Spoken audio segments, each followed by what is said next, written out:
There had been no female members until Gwen had inherited Master Thomas's membership, and she had a quiet suspicion that it had only been Lord Mycroft's intervention that had allowed her to keep the membership.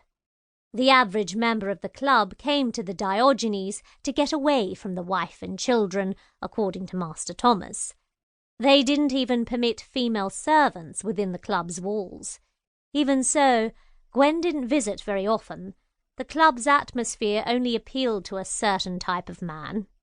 She jumped out of the carriage and walked up to the doorman, who recognized her at once.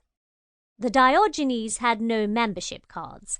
The only way in was through the main door, forcing everyone to pass under the doorman's gaze.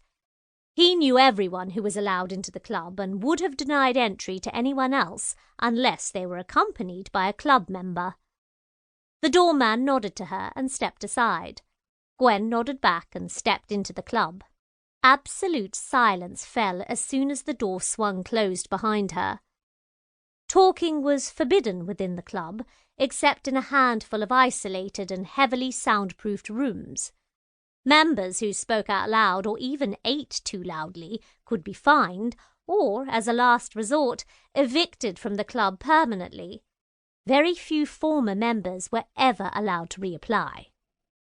The receptionist looked up at her as she approached, one eyebrow lifted questioningly. Gwen picked up the book of members and tapped Lord Mycroft's name. The receptionist turned and pointed to a diagram on the wall, indicating that Lord Mycroft was in one of the private dining rooms. Gwen smiled at him, nodded in acknowledgement, and headed for the stairs. At least she wouldn't have to face him in one of the larger rooms, where the slightest sound could bring the guards.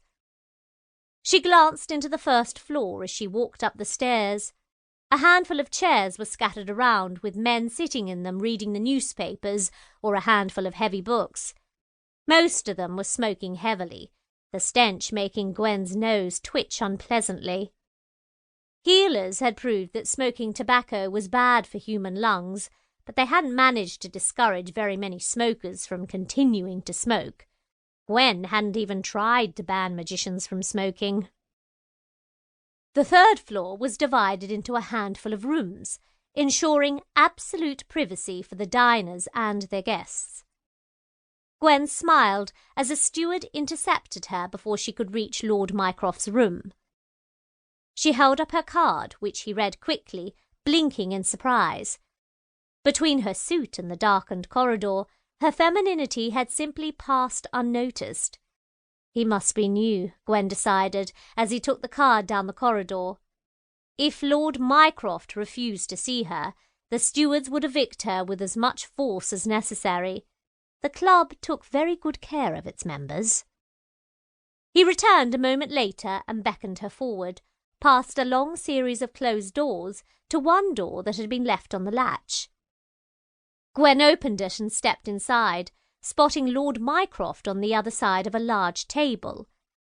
He was splitting his attention between a dinner of roast beef and a small pile of paperwork from the office.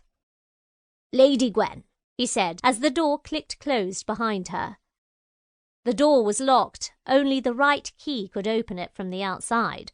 "Would you care for something to eat or drink? They do a very good roast beef here with excellent potatoes." Gwen sat down facing him and picked up the menu.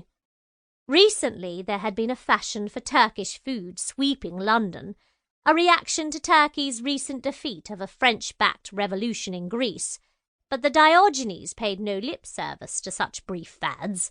The menu was typically English, with only a handful of dishes that came from outside the British Isles. For most of the club's members, she knew, the haggis would be exotic enough. "A beef sandwich, I think," she said, marking it on a sheet of paper and dropping it down the tube to the kitchen. They'd send the meal up through the dumbwaiter, minimising contact between the staff and the club members. "What was Sir Travis doing for you?" Lord Mycroft didn't object to her interrupting his dinner. "Diplomacy," he said simply. "As a sensitive, he was very capable of seeing what the other side actually wanted in negotiations." Gwen nodded. Diplomats always started out with exaggerated demands and then allowed their counterparts to whittle them down until they arrived at a compromise both sides could live with.